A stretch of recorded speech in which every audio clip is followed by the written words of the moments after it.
Hello guys, welcome to my channel. So today I'll teach you class 12th की economics का chapter second, which is the topic we'll take today is debate over subsidies. So in the previous video we have covered the topic of green revolution, which I think would be more clear after viewing my video. And so now let's start it. Due to some reasons I couldn't upload any video of this chapter, and I couldn't upload any other subject also, so I'm sorry for this. For the next time I'll try to continue this. So let's start without wasting your more time. I'll start this topic. So debate over subsidies. In this particular topic we will talk about some economists. जो पहले economists थे उन्होंने कईयों ने कोई भी topic होता है तो उसके ऊपर पहले बहुत ज़्यादा डिस्कशन होता है, ठीक है। गवर्नमेंट ने की सब्सिडी स्टार्ट, अब एग्रीकल्चर चल रहा था, एग्रीकल्चर में आपको पता है जैसे कि बहुत ज़्यादा लॉसेस हो रहे थे। तो उससे क्या हुआ कि गवर्नमेंट ने बोला कि आप कोई बात नहीं, आप अपने जो आपके खेत हैं, जो भी आपके फार्म्स हैं, आप उसमें लैंड है जो भी आपकी, तो आप उसमें इरिगेशन वगैरह कीजिए। जितना भी हम आपका फर्टिलाइज़र वगैरह का खर्चा आएगा, HYV सीड्स यूज़ करने का खर्चा आएगा, उसके लिए सब्सिडी आपको हम देंगे ताकि आप नई टेक्नोलॉजी को यूज़ कर सको।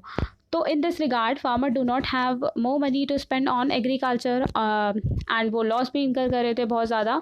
तो उनके लिए ये पॉसिबल नहीं था कि वो इसका भी खर्चा जो है अफोर्ड करें। तो गवर्नमेंट ने क्या किया, गवर्नमेंट ने उनको सब्सिडी देना स्टार्ट कर दिया।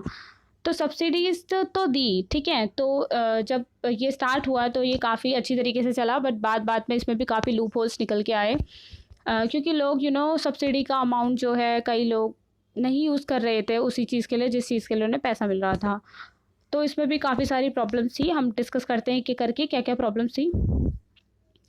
तो एग्रीकल्चर में सब्सिडीज़ को हम पहले जान लेते ही है क्या। Subsidies in context of agriculture, subsidy in context of agriculture is provided to the farmers so that they can afford get input at prices lower than the market value. तो वो जो है प्राइजेस ले सके लोअर देन मार्केट वैल्यू, इसलिए subsidy जो है वो दी जाती थी, ठीक है।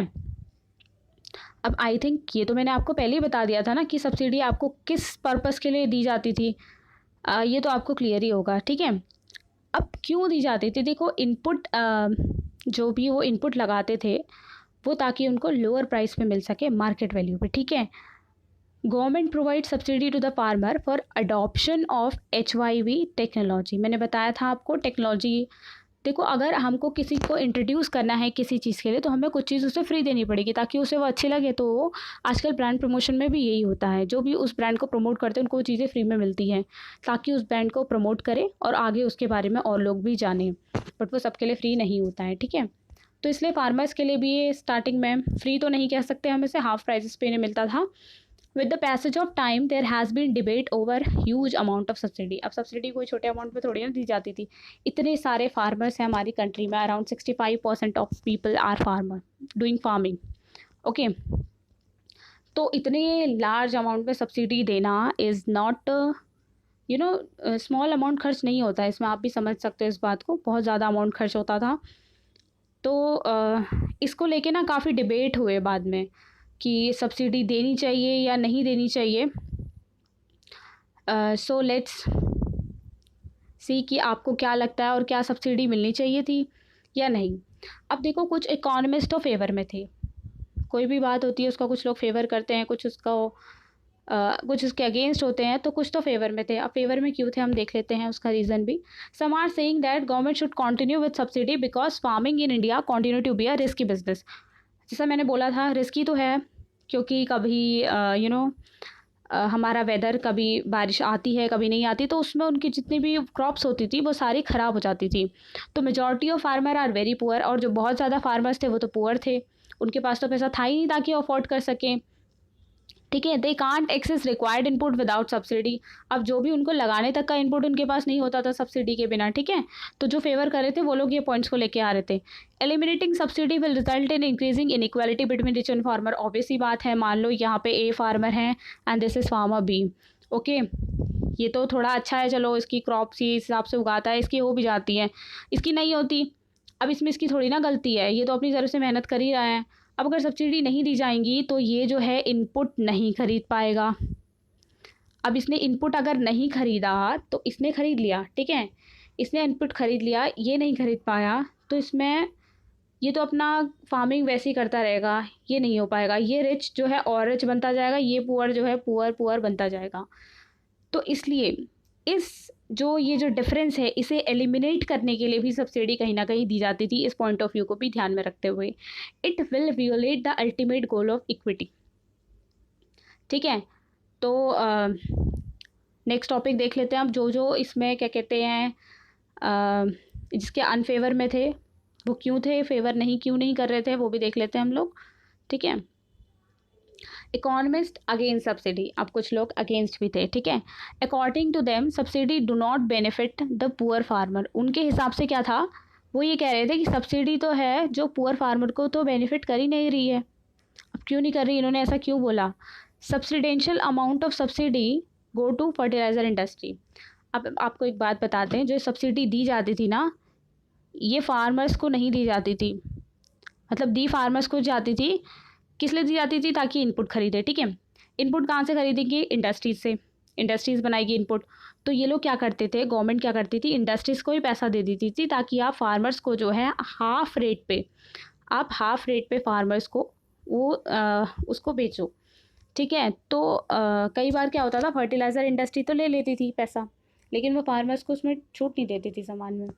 तो इसलिए जो लार्ज अमाउंट है वो तो ये लोग कह रहे थे कि वो तो फर्टिलाइज़र इंडस्ट्री यूज़ करते हैं, तो उसमें आप फार्मर को कहाँ से फ़ायदा दे रहे हो, नहीं दे पा रहे हो ना आप।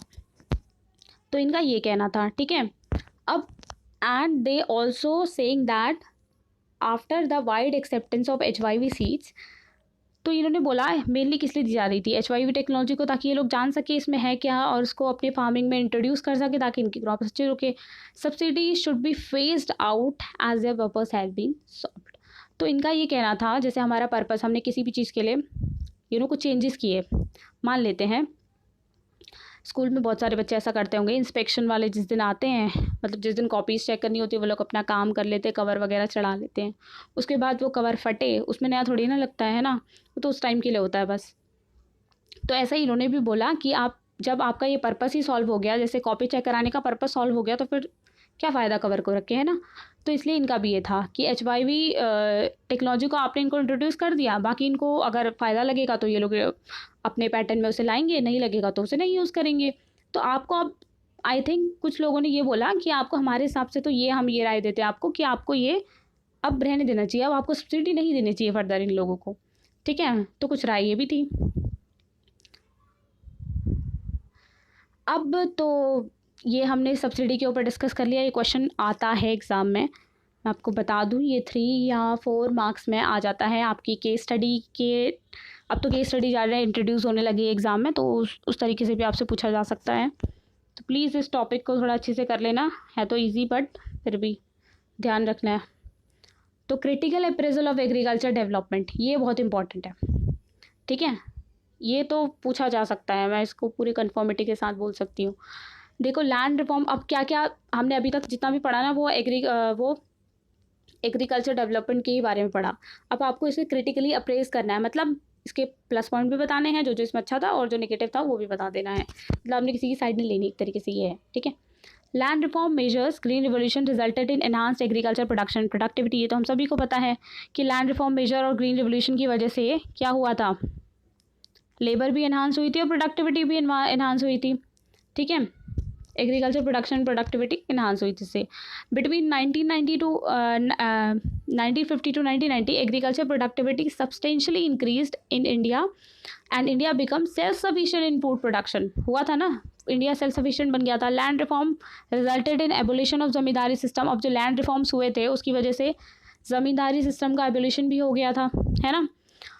Contribution to GDP on agriculture was declined significantly but not the population depending on it। अब इसने खाली प्लस पॉइंट ही नहीं बोले उसके, वो नेगेटिव भी बता रहा है। देखो कंट्रीब्यूशन टू GDP जो था, GDP में जितने लोग कंट्रीब्यूट कर रहे थे वो धीरे धीरे करके कम होने लगा, लेकिन वो पॉपुलेशन कम नहीं हुई जो इस पर डिपेंडेंट है। ठीक है, 65% of the population was depending on agriculture. अब हमारे इंडिया में जो है 65% पॉपुलेशन तो एग्रीकल्चर पे डिपेंड करती है, उनका तो खाना पीना सब कुछ एग्रीकल्चर से ही चलता है, मतलब जितनी भी उनकी ऑल नीड्स हैं लाइफ की तो वो इसी से चलती है। ये आपका क्रिटिकल अप्रेजल है। आई थिंक अभी तक मैंने आपको जितना भी पढ़ाया वो आपको समझ आया होगा। समझ आया तो वीडियो को लाइक करना, चैनल को सब्सक्राइब करना, so that you can get the notification of new videos and press the bell icon also. Support me if you like the video, and so thank you so much for listening this lecture. And any problem if in this chapter arise, then you can ask me in the comment section and I will try to अब business studies का भी मुझे start करना चाहिए। I think काफ़ी लंबा gap हो गया उसमें, तो जैसे ये चैप्टर ख़त्म होता है I will take business study. So till then, bye bye. Thank you so much. And